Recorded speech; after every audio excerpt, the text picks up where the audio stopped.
Hola a todos, hoy vamos a hablar sobre los aportes que tienen los concursos de robótica, la realidad virtual y la cultura maker para el desarrollo de las habilidades del siglo XXI.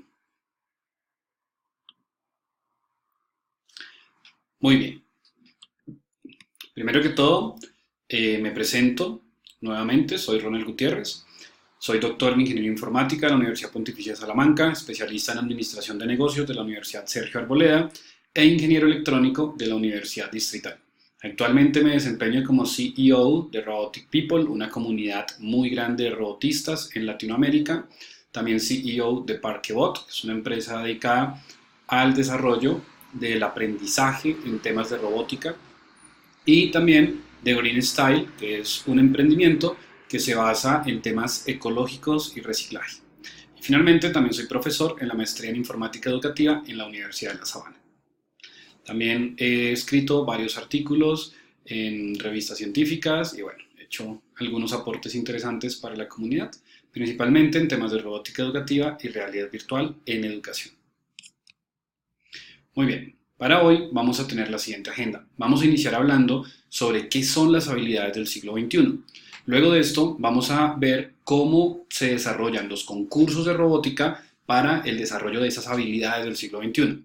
Luego vamos a verlo desde el punto de vista de la realidad virtual, vamos a verlo luego desde la cultura maker y cerraremos haciendo algunas conclusiones. Bueno, entonces, si queremos saber cuál es el aporte de las habilidades del siglo XXI, tenemos que comenzar por entender qué son estas habilidades.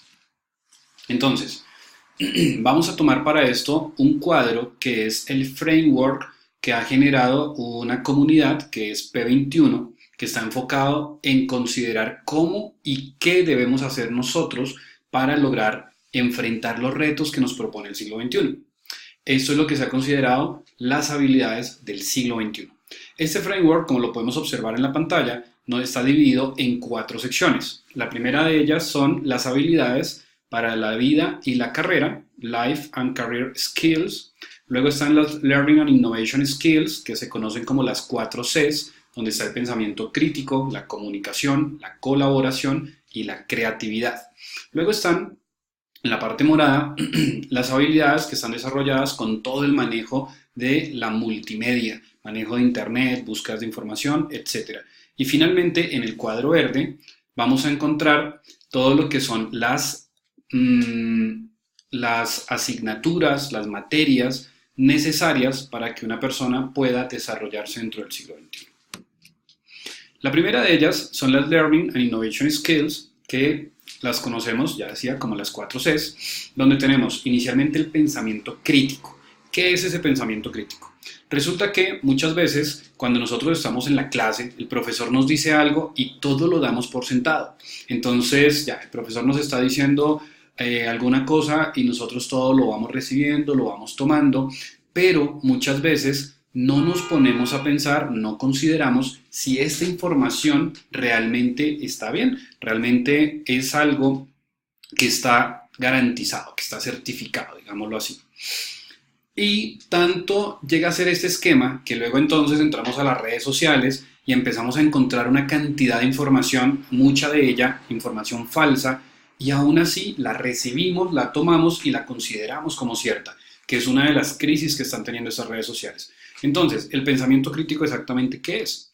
El pensamiento crítico se enfoca en que nosotros nos tomemos un tiempo para pensar, para reflexionar si todo lo que nos están diciendo es verdad, si todo lo que nosotros estamos recibiendo es verdad y considerarlo de manera crítica, o sea, ser críticos frente a la información que nosotros estamos recibiendo. Muy bien. La segunda es comunicación. En cuanto a la comunicación, nosotros tenemos que considerar 2 elementos. La comunicación se enfoca en el emisor, por una parte, y en el receptor, por otra parte. Y el mensaje viaja desde el emisor hasta el receptor. La mayoría de los casos, nosotros nos enfocamos en generar un muy buen mensaje, o sea, en el emisor. Pero nos olvidamos que el receptor también tiene un papel fundamental en el desarrollo de la comunicación. En otras palabras, generamos mensajes que los entendemos nosotros, pero no generamos mensajes para que sean entendidos por las otras personas. Esto hoy en día se está conociendo como la comunicación asertiva, lo cual significa que nosotros debemos codificar un mensaje o generar una comunicación no con base en lo que nosotros pensamos, sino con base en el entendimiento de la otra persona. O sea, cómo la otra persona va a interpretar ese mensaje que yo estoy generando. No será lo mismo hablar con todas las personas. A cada uno yo tendré que buscar la forma de entregarle el mensaje de la mejor manera para que esa persona lo pueda entender. Muy bien, la tercera de ellas es la colaboración. Nosotros en Latinoamérica adolecemos mucho de una buena colaboración. Esta colaboración está también relacionada con lo que conocemos como trabajo en equipo. El trabajo en equipo no es tanto como reunirnos muchos a trabajar y ya lo estamos haciendo. El trabajo en equipo o la colaboración realmente se enfoca en perder un poco este tema de querer brillar de forma individual, de querer resaltar por encima de los demás y en cambio de eso enfocarse en aportarle al equipo, en aportarle a la meta común. Olvidar los individualismos, empezar a colaborar con mis compañeros sin egoísmo, sin reservas, sin recelos y así en grupo vamos a poder obtener esa meta común. Es algo muy complejo de lograr, pero bastante necesario para enfrentar los retos del siglo XXI. Finalmente tenemos la creatividad. En cuanto a la creatividad, sí estamos muy bien en Latinoamérica. Somos personas que todavía tenemos mucha capacidad de soñar y eso nos ha permitido ser muy creativos.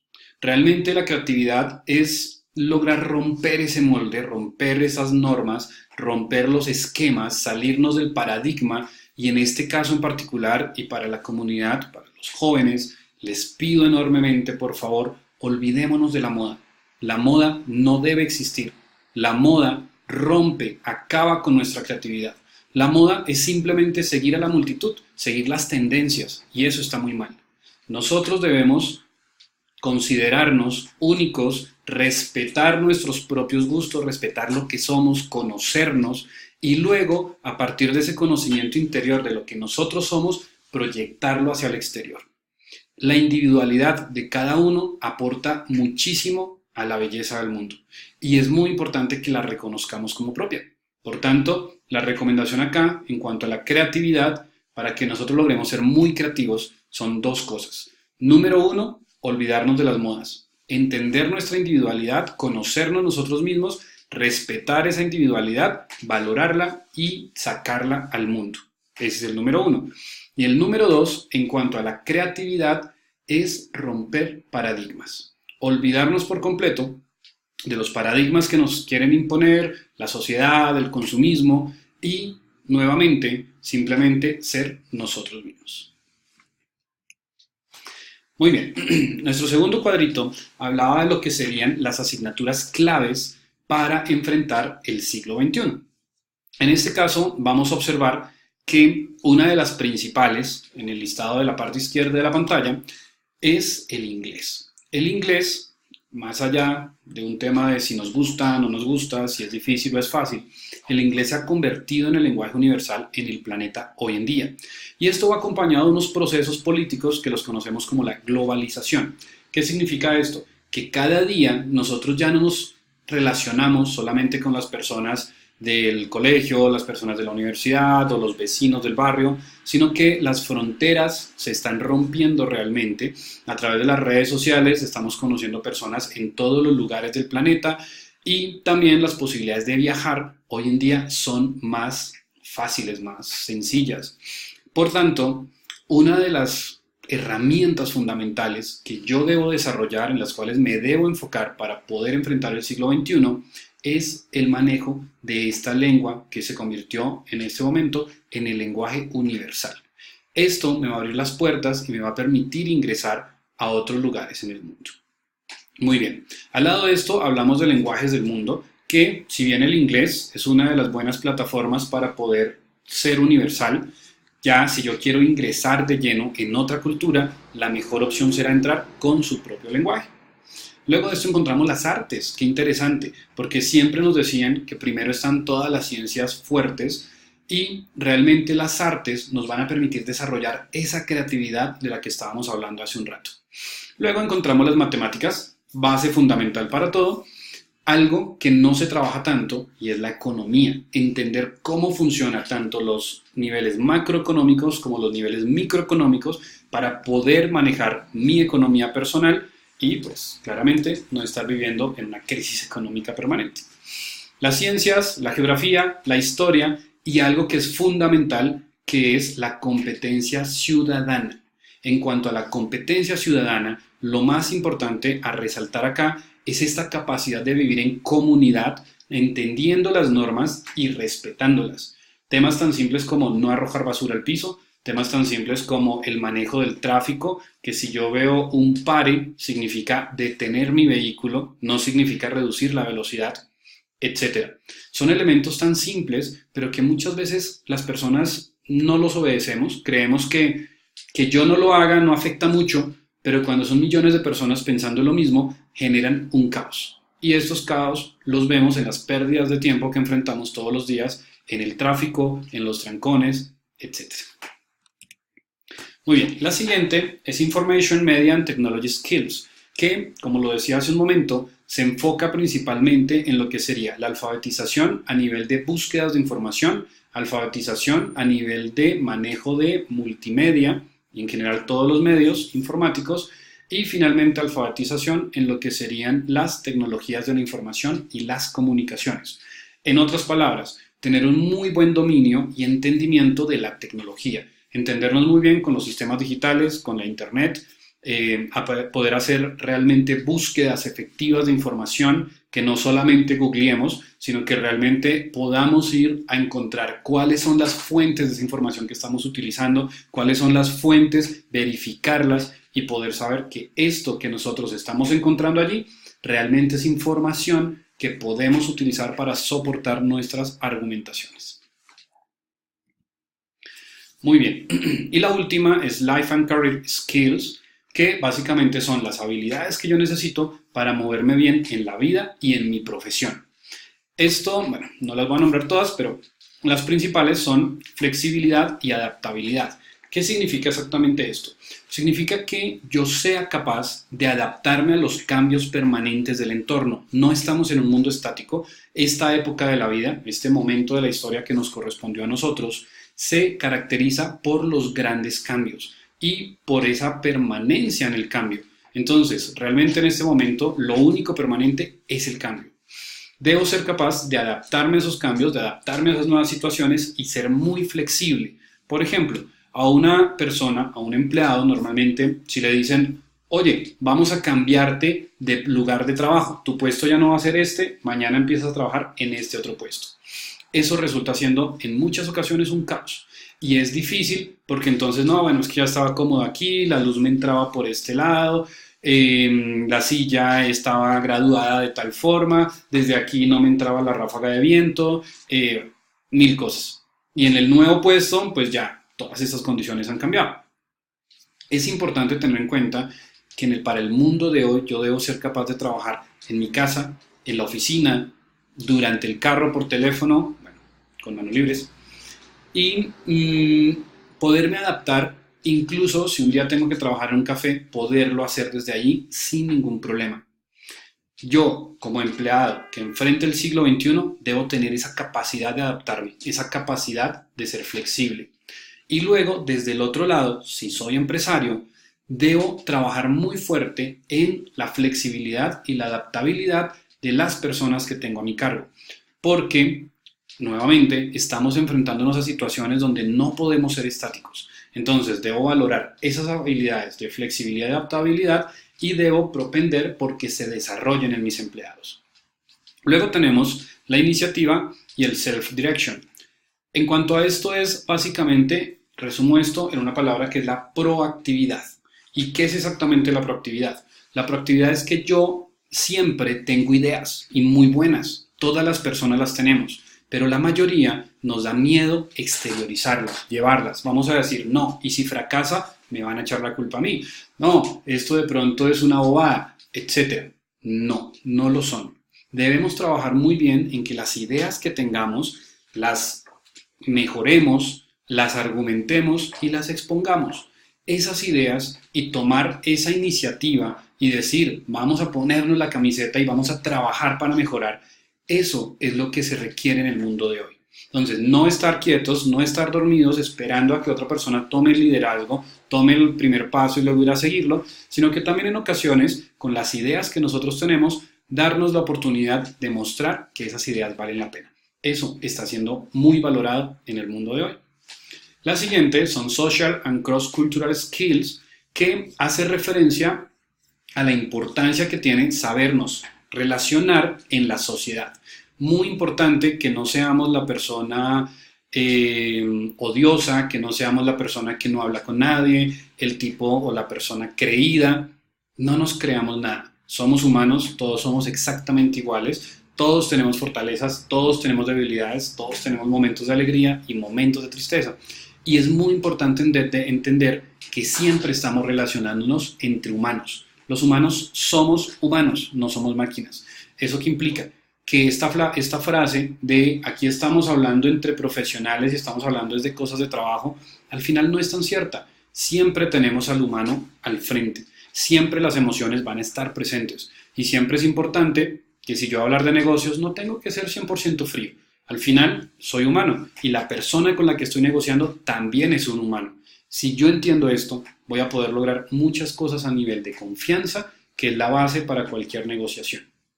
En cuanto a cross-cultural skills, a lo que se refiere es a esta capacidad de entender las costumbres de otras culturas. Por ejemplo, si nosotros queremos hacer negocios con Japón, va a ser muy importante que entendamos mucho acerca de su cultura. El año pasado, a final de año, tuve la oportunidad de estar allí en Japón, en Tokio y en Nagoya, y me llamaba muchísimo la atención que cuando llegaba a algún lugar, si yo le daba la mano a un japonés, el japonés quedaba como, ¿y ahora qué hago? ¿Este señor qué quiere hacer? Claro, para nosotros en Latinoamérica, dar la mano pues, es una señal muy clara de querer saludar, de alguna manera iniciar un punto de confianza con otra persona, pero para los japoneses la forma de saludar es una venia. De hecho, es tan interesante que tú vas caminando por todo Japón, vas yendo por cualquier lugar y te están haciendo venias todo el tiempo. Te sientes como un rey. Pero bueno, en cuanto al saludo, es importante tener en cuenta esas cosas porque algunas veces pueden llegar a ser grosería incluso.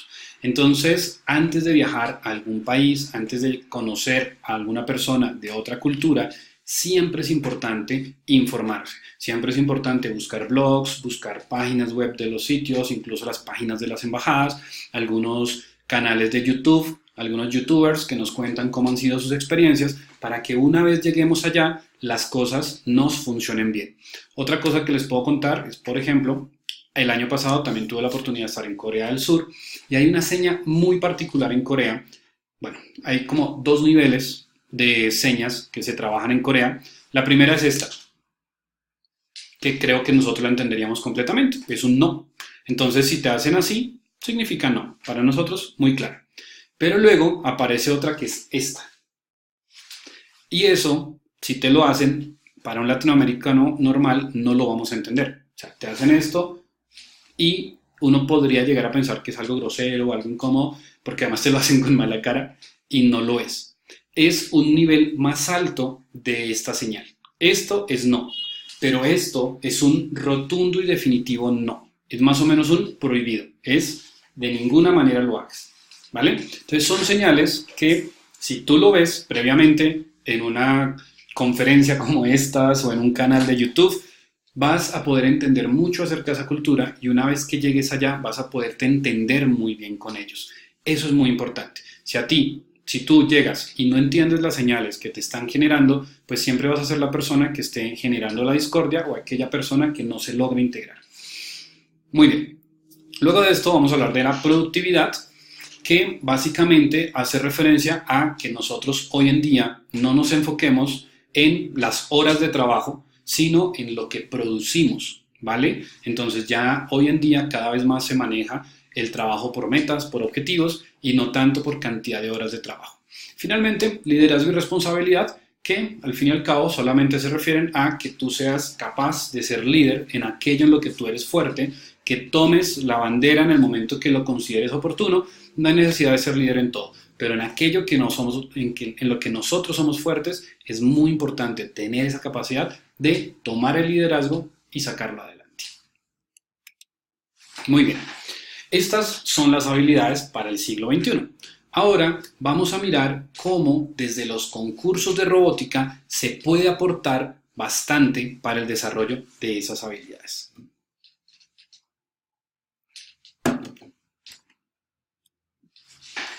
Para ello, quiero presentarles una investigación que estuve trabajando durante el año pasado y ya buena parte de este año, que es una investigación que tomó como pregunta cuál es el aporte de los concursos de robótica en el desarrollo de las habilidades de aprendizaje e innovación.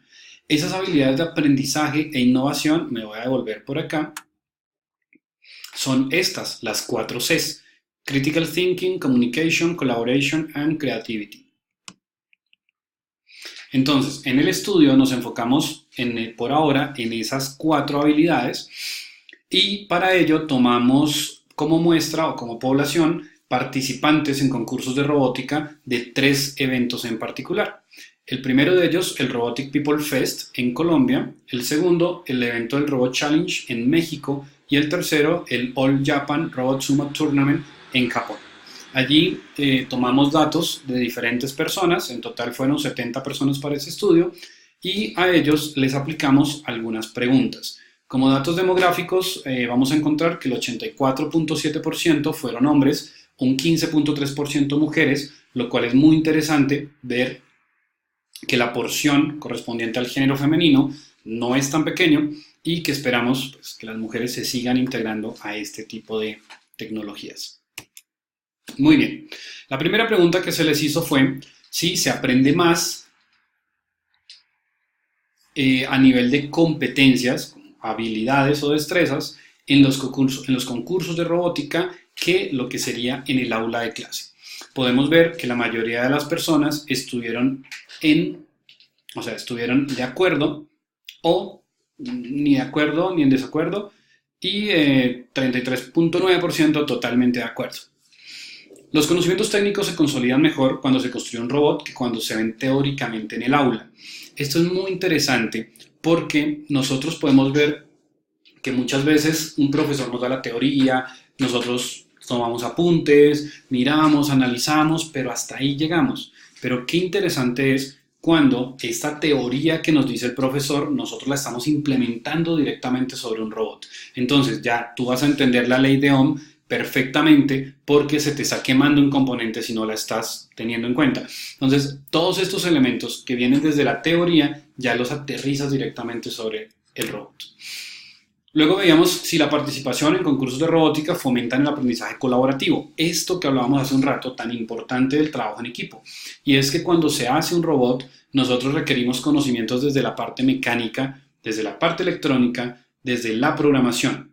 Y rara vez vamos a encontrar una persona que sea fuerte en las 3 de manera simultánea. Por tanto, lo que se usa hoy en día es el equipo de trabajo. Alguien que sea muy fuerte en programación, alguien que sea muy fuerte en electrónica y otro que sea muy fuerte en mecánica. Y que esos 3 se integren para hacer un excelente robot. Eso es trabajo colaborativo. Luego tenemos que si la participación en un semillero de robótica debería ser homologable con asignaturas de la universidad. Tenemos el caso del Instituto Tecnológico de Poza Rica. Es una universidad que tiene su sede en Poza Rica, Veracruz, en México. Tuve la oportunidad de estar allí el año pasado, a mitad de año. Y hablando con el director de la parte académica de la universidad, él me contaba que ellos ya hicieron este tipo de homologación. Resulta que cuando los estudiantes de los semilleros de robótica llegaban a clase, normalmente se diferenciaban de todos los demás porque resultaban parecer los más vagos. Estos estudiantes, que realmente eran muy buenos porque estaban haciendo parte del semillero, entraban en conflicto permanente con los profesores porque muchas veces contradecían lo que el profesor decía o se sentían aburridos en clase porque lo que el profesor estaba explicando ellos ya lo habían aprendido. ¿Cómo lo aprendieron? Trabajando en su robot y de hecho llevándolo a un nivel más alto. Por tanto, la universidad en algún momento ya consideró y dijo, bueno, si las personas que están participando en el semillero están adquiriendo todos esos conocimientos, ya los están tomando para sí mismos, los están apropiando, entonces, ¿por qué no los ponemos, les damos la opción de homologarlo con algunas asignaturas y no entrar en conflicto con los profesores? Y ha resultado de maravilla, tanto así que ya lo convalidaron con el Ministerio de Educación.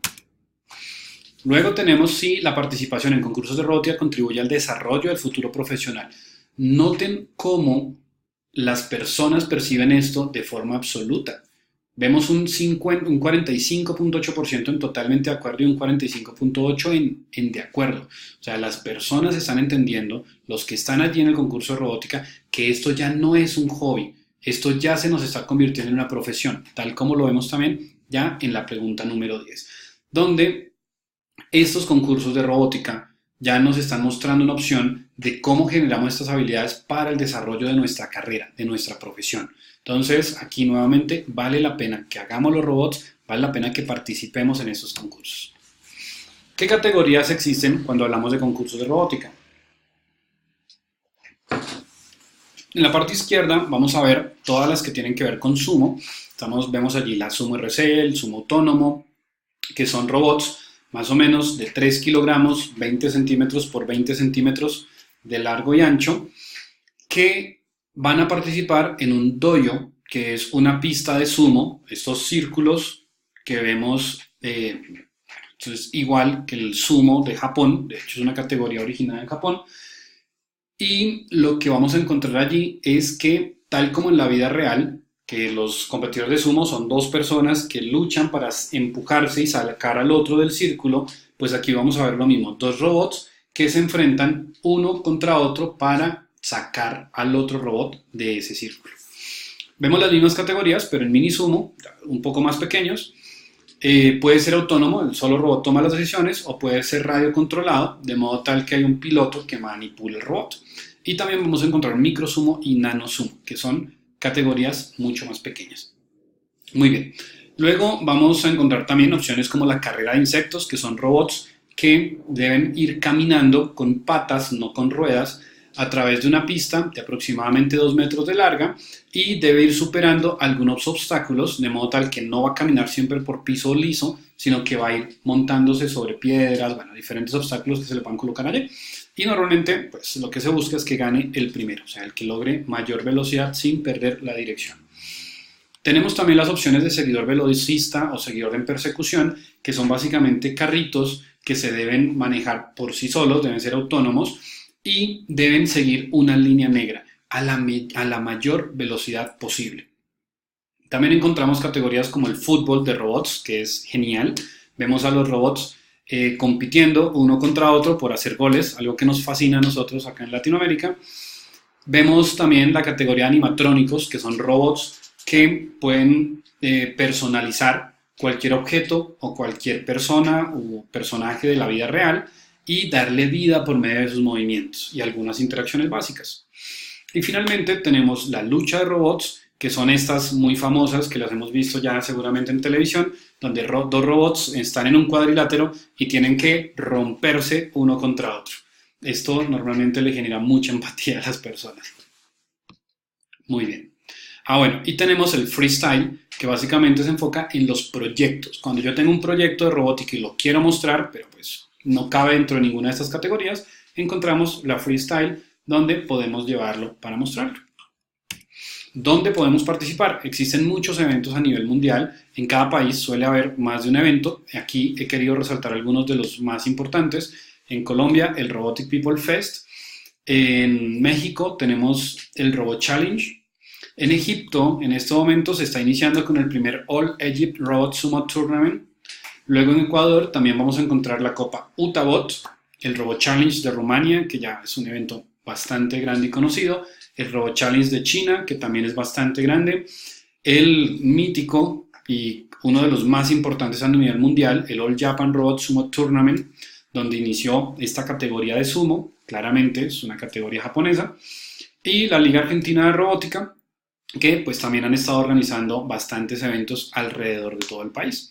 Son algunos de los eventos, insisto, son muchísimos, cada país tiene varios eventos, todos normalmente pues muy interesantes, así que lo más importante es ubica qué eventos tienes en tu país, en tu ciudad, y comienza a construir tu robot ahora mismo.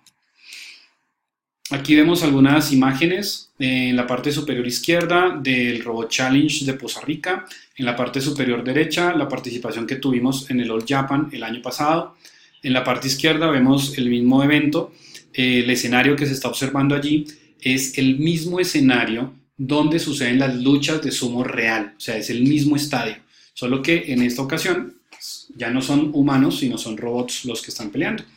Y en la parte derecha, abajo de la pantalla, encontramos el torneo de Chinahuapan, un pueblo de México donde, bueno, también está sucediendo este tipo de competencias. Y en el centro he colocado allí, bueno, el diplomita que te dan una vez. Este nos lo ganamos en el Robot Challenge, ocupando un segundo puesto en la categoría de insectos. Y bueno, aquí los animo a todos a que empecemos a recibir muchos de esos premios participando en cada uno de estos concursos de robótica. ¿Cómo podemos comenzar? Bueno, en mi caso quiero invitarlos a ser parte de nuestra comunidad Robotic People. Pueden seguirnos en nuestra página de Facebook con facebook.com/roboticpeople o directamente en nuestra página web roboticpeople.com. Allí vamos a encontrar mucha información acerca de las competencias que tenemos, acerca de los reglamentos y también muchos videos explicativos de cómo podemos comenzarnos, cómo podemos iniciarnos en este mundo de la robótica y construir nuestros propios robots. Muy bien.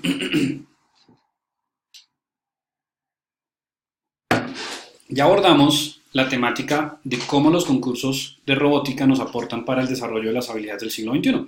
Ahora vamos a hablar de la realidad virtual. Para ello, lo primero que quiero es diferenciar lo que es realidad virtual de realidad aumentada. Entonces, en la parte izquierda encontramos lo que tiene que ver con realidad virtual y en la parte derecha con realidad aumentada. Entonces, primero que todo, la realidad virtual es 100% digital. Lo que se está buscando en la realidad virtual es una inmersión completa, donde el cerebro, a través de lo que está capturando principalmente por los ojos, pero en principio, o bueno, la idea sería que lo hagamos a través de todos los sentidos, pero sobre todo en los ojos, que el cerebro logre creer que toda esa información que está entrando por allí es la real. Entonces, básicamente es transportarnos de este mundo a otro mundo, por medio de unas gafas de realidad virtual normalmente.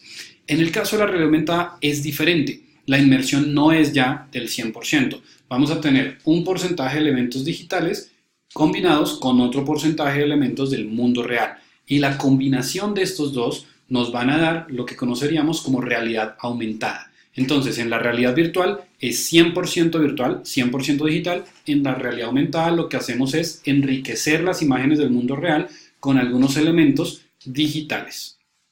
En la realidad virtual el nivel de inmersión es bastante alto. En la realidad aumentada no requerimos mucha inmersión, la inmersión normalmente es baja.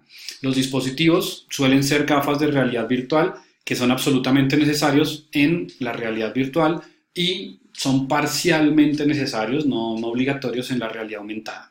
En los dos vamos a trabajar escenarios tridimensionales, que esto ya en este momento es fundamental. Y en el caso de la realidad virtual solemos hablar de mundos virtuales, en el caso de la realidad aumentada ya hablaremos de mundos espejo. Un ejemplo de lo que sería la realidad virtual es Second Life, que es una plataforma maravillosa donde puedes casi que llevar una vida, una segunda vida, por eso se llama así, en un mundo de realidad virtual. Por el otro lado, en realidad aumentada, el mejor de los ejemplos, ese jueguito que todos hemos llegado a instalar en su momento en el celular, y es Pokémon Go. Bueno. ¿Para qué podemos utilizar la realidad virtual? Nosotros podemos hacer simulación de situaciones, que significa ponerse en los zapatos de otra persona, manejos a nivel de empatía. Algunos de los proyectos que nosotros hemos trabajado han estado enfocados en, bueno, hemos estado trabajando, les voy a hablar de dos ejemplos que hemos desarrollado. El primero de ellos se enfoca en trabajar el acoso sexual, este acoso que muchas mujeres sufren en los transportes masivos, cuando se sube al metro o al bus y las personas empiezan a decirle cosas, empiezan a decirle piropos, empiezan a acercarse demasiado, muchas veces pues abrazar, tocar, que es bastante ofensivo para una mujer. Pero el problema aquí es que los hombres, que son los agresores o los hombres que se han convertido en agresores en estos casos, no logran entender por qué esa agresión resulta ser una agresión. En muchos estudios, cuando se les pregunta a ellos por qué lo hacen, ellos muchas veces contestan que lo ven normal, que ya quisieran ellos que a ellos les pasara eso. Entonces, acá, ¿cuál es el punto? El punto es no tener la capacidad de ponerse en los zapatos de la otra persona, de ponerse en la situación de esa otra persona. Claro, como hombres no nos pasa muy seguido, por lo menos, yo creo que a muy pocos les habrá pasado, que vayan cruzando por una construcción y allí salgan 10 albañiles a gritarles, uy, papacito rico, ¿cómo está de bueno, cosita? Eso no nos pasa a los hombres. Y como no nos pasa, es muy difícil de entender por qué para las mujeres es incómodo. Entonces, la mayoría de los hombres tomamos la decisión, pues, no lo entendemos, pero si nos dicen que es ofensivo, pues entendemos que es ofensivo y no lo hacemos. Pero otros, simplemente como no tienen esta posibilidad de entenderlo, pues tampoco creen que sea ofensivo y lo siguen haciendo. Entonces, para esto lo que hicimos fue capturar un video con una cámara de 360 grados, donde la cámara normalmente se ubica como el protagonista, y generamos situaciones como estas, donde hay una serie de hombres que empiezan a acercarse de más, con una cara de morbo, con palabras ofensivas, que pues parecieran ser piropos, pero realmente generan es agresión. Y luego de esto, de haber grabado el video, lo cargamos en las gafas y le ponemos las gafas a muchos hombres que son usuarios habituales de estos sistemas de transporte para mostrarles cómo se siente una mujer cuando es agredida.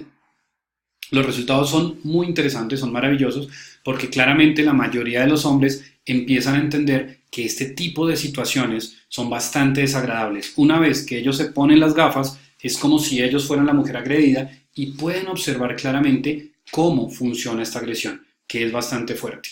Entonces así podemos lograr poner en los zapatos de la otra persona.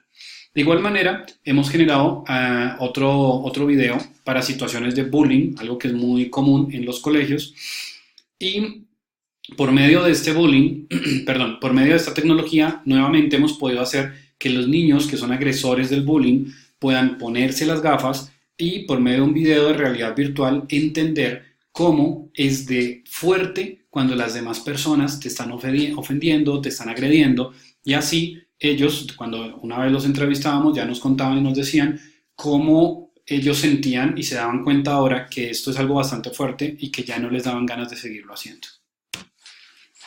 Bueno,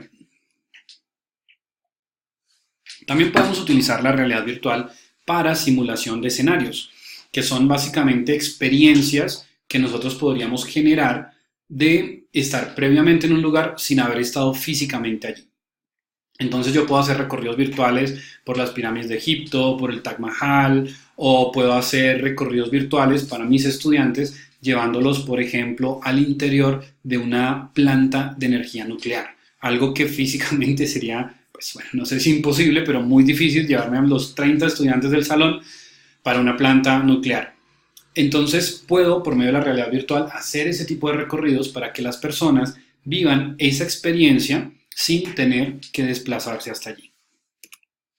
Y claramente también podemos tener la realidad virtual en la educación como una herramienta para hacer simulaciones tanto de espacios como de situaciones, donde el estudiante pueda, por ejemplo, hacer un recorrido al interior del cuerpo humano, algo que sería físicamente imposible, pero que por medio de la realidad virtual lo podríamos hacer. Los dispositivos que se usan para realidad virtual son diversos, la mayoría tienen o se basan en la misma tecnología, que son unas gafas que te van a mostrar el video, un video especial para un ojo, otro video especial para otro ojo, que los dos unidos nos dan la perspectiva de 3 dimensiones. Y hay dispositivos tan sencillos como las Google Cardboard, que son estas gafitas de cartón, o dispositivos ya tan elaborados como las HTC o el HoloLens de Microsoft. En todos los casos vamos a poder experimentar esa realidad virtual. Muy bien. Y nuestra tercera es la cultura maker. ¿Cómo podemos, a través de la cultura maker, desarrollar habilidades para el siglo XXI? Para ello, comencemos por entender el núcleo de lo que es la cultura maker. Y ese núcleo es la impresión 3D. Es una tecnología muy sencilla realmente porque funciona tal cual como una impresora 2D, o sea, la impresora normal de la casa, que si tenemos un papel, esta impresora, pues básicamente lo que hace es irse ubicando en las dos dimensiones e ir colocando puntos. La impresora 3D es exactamente igual, solo que los puntos que coloca no son de tinta, sino son plástico derretido, va dejando esos puntos en toda la capa y una vez que superó esta capa, se eleva, no sé, 1 milímetro por ejemplo, y sigue colocando puntos en ese otro milímetro. Luego se eleva y sigue colocando puntos y así sucesivamente, capa tras capa, una encima de la otra, hasta que termina de hacer el objeto que se quiere imprimir. Es un proceso muy parecido a la construcción de una casa, como se van colocando una hilera de bloques, luego encima otra hilera de bloques, encima otra hilera de bloques, hasta llegar al final.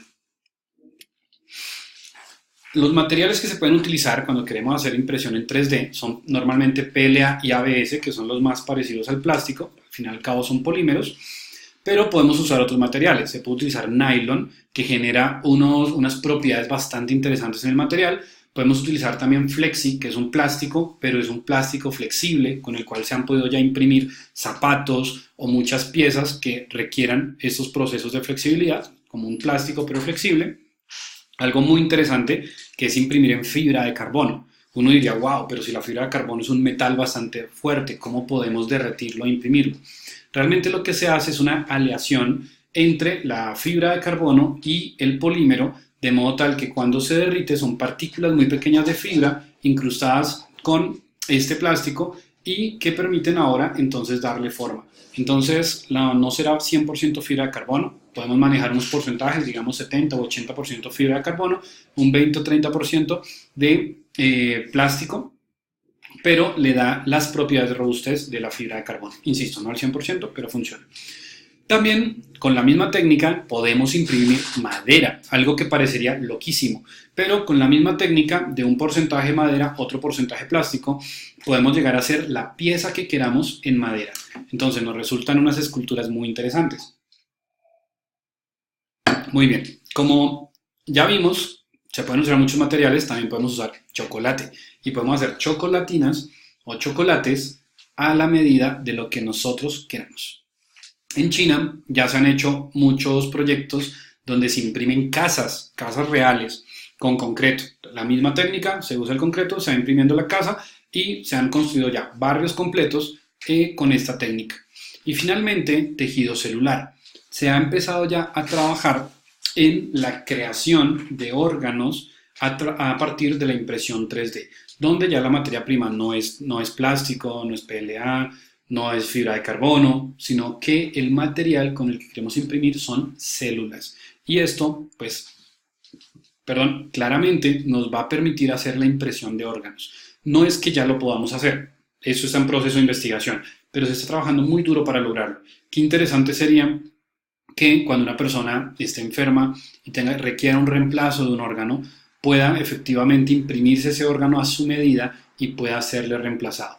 Es una maravilla. Por ahora todavía estamos hablando de un proceso de investigación al respecto, pero pronto confiamos en que sea una realidad. ¿En qué se pueden usar las impresiones en 3D? Podemos hacer prótesis, que es algo que está funcionando maravilloso hoy en día. Se puede trabajar también en arquitectura para hacer todos los modelos arquitectónicos previo a la construcción real. Sirve para hacer modelos a escala. Cuando nosotros queramos modelar algo, lo podemos hacer por medio de la impresión 3D. También ha servido para hacer esculturas. El trabajo principal para el que se hace hoy día en la impresión 3D es el prototipado. Las industrias normalmente para lanzar un nuevo producto requieren hacer el prototipo antes de hacer una producción en masa. Entonces, ese prototipo normalmente se hace con impresión 3D. También la utilizamos para hacer piezas raras. Muchas veces queremos hacer algo bastante diferente, salido de lo normal. Pues ahí está la impresora 3D para eso. Y finalmente también la podemos usar ampliamente en educación, porque nos permite hacer muchos modelos de elementos del mundo real para que nuestros estudiantes los puedan conocer y los puedan manipular. Conclusiones. A ver. Como conclusiones, entonces lo primero, ¿por qué queremos desarrollar estas habilidades? ¿Y por qué el desarrollo de esas habilidades nos permitiría estar mejor capacitados para enfrentar los retos del siglo XXI? Resulta que, ya les decía, nosotros nos estamos enfrentando a un momento de la vida donde las cosas ya no están lineales, ya no son estacionarias, es muy dinámico, se está moviendo mucho el mundo y en este punto todo el mundo se está volcando sobre la tecnología.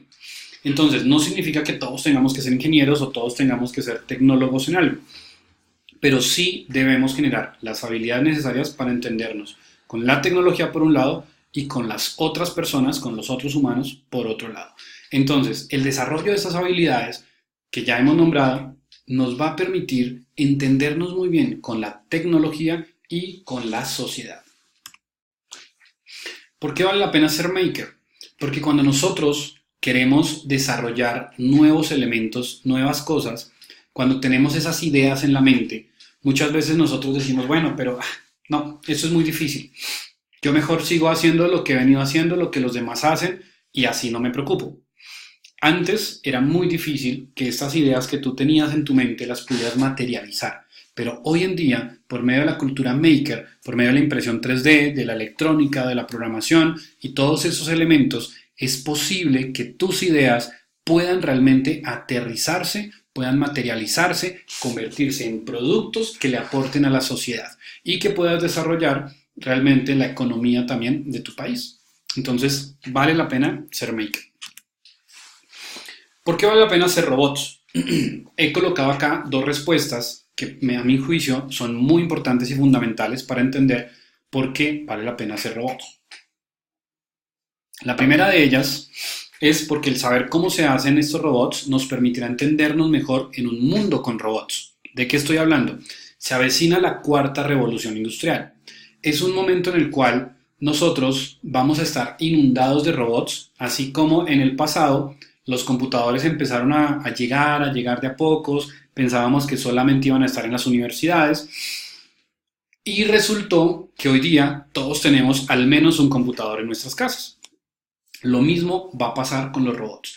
En este momento los robots están en las universidades, están en los centros de investigación, pero día a día vamos a encontrarnos con robots que son recepcionistas, con robots que cosen, con robots que nos atienden en el restaurante, con robots que nos venden el ticket para el transporte masivo, etc.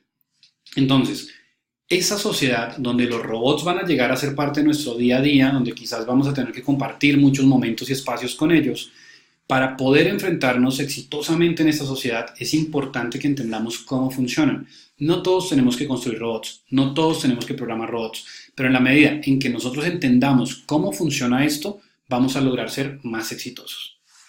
Y la segunda, porque nos permite desarrollar habilidades tecnológicas en un mundo donde la cuarta revolución industrial genera una amplia demanda de ingenieros.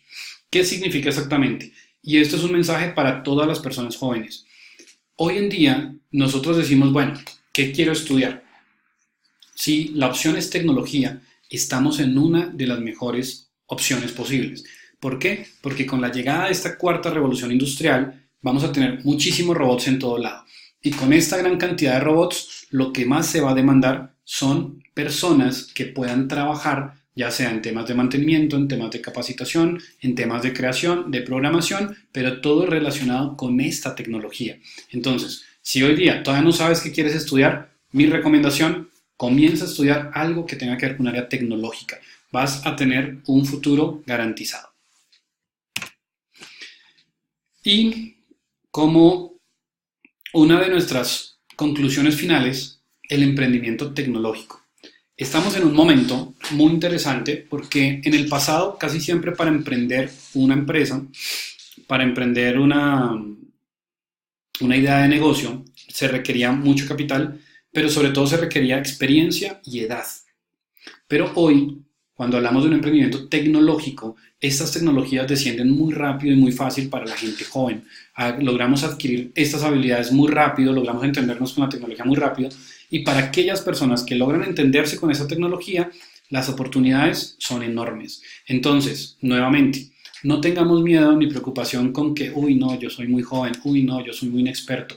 Realmente, sí puede que seamos jóvenes inexpertos, pero por otro lado, ese conocimiento que tenemos de la tecnología, del manejo de la tecnología, nos va a dar unas ventajas enormes a la hora de generar un emprendimiento. Entonces, vale muchísimo la pena que en este momento nos dediquemos a aprender, desaprender y volver a aprender, que son 3 habilidades que tenemos que generar en el mundo de hoy. Aprender es lo normal, pero este aprendizaje que tienes acá o este conocimiento que has logrado muchas veces pierde vigencia muy rápido. Por tanto, lo siguiente que tengo que hacer es ser muy flexible, desaprender, no decir, uy, no, yo ya lo aprendí a manejar así y así me quedo. No, aprender, desaprender eso y muy rápido volver a aprender lo nuevo, la nueva tecnología que salió. Porque ahora las tecnologías que salen pueden durar fácilmente 2, 3 años y desaparecen. Entonces yo no me puedo quedar con que, no, yo aprendí a escribir en máquina de escribir, entonces ya no quiero escribir en computador. No, listo. Ya ahorita lo hago en computador, pero si luego salió tablet, entonces lo tengo que aprender a hacer en tablet. Tengo que desaprender y volver a aprender muy rápido. Y como conclusión final, quisiera dejarles esta reflexión, y es que la tecnología no reemplazará a los humanos, pero los humanos que manejen bien la tecnología sí reemplazarán a los humanos que no la hagan. Entonces, debemos estar del lado de los humanos que sí la hagan. Muchas gracias.